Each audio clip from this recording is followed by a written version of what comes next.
Universiteti i Shkodrës Luiq Gurakuqi përballet këtë vit me një buxhet më të ulët krahasuar me atë të 2025-s.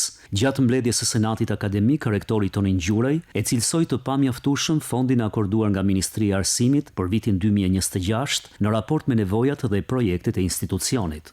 Këtë vit, granti mësimdhënies është më i vogël se sa viti i kaluar. Ne kemi marrë nga Ministria 615 milion lek. Është një buxhet që nuk është se adreson çdo shqetësim dhe problematik që ka ky institucion. Duhet të them hapur që është i pamjaftueshëm.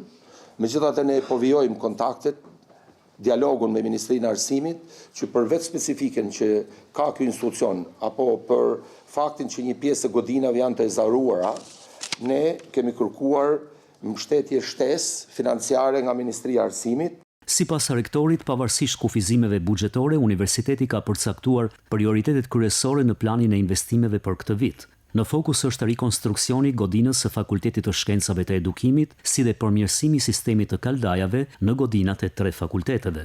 Rektori Gjurej përsëriti gjithashtu apelin drejtuar institucioneve qendrore, pushtetit vendor dhe faktorit politik për mbështetje konkrete në realizimin e projektit për ndërtimin e kampusit universitar në Shkodër. Nuk do të hezitoj ta përsëris disa herë nevojën që ky institucion të ketë një kampus të ri. Dhe përsëri bëj thirrje të gjithë faktorëve politik, Bashkisë së Shkodrës, Ministrisë së Arsimit dhe Qeverisë shqiptare pra që të na mbështesë në këtë iniciativë. E kam shtruar në mënyrë të përhershme dhe do vijoj ta bëj diçka të tillë. Në mënyrë alternative pastaj kemi kërkuar njërin prej godinave të cilat ende nuk po marrim një përgjigje, ose godinën e ish sanatoriumit apo godinën e ish spitalit neuropsikiatrik, sepse siç thash nevojat për infrastrukturë, për hapësirë janë shumë të mëdha për universitetin tonë.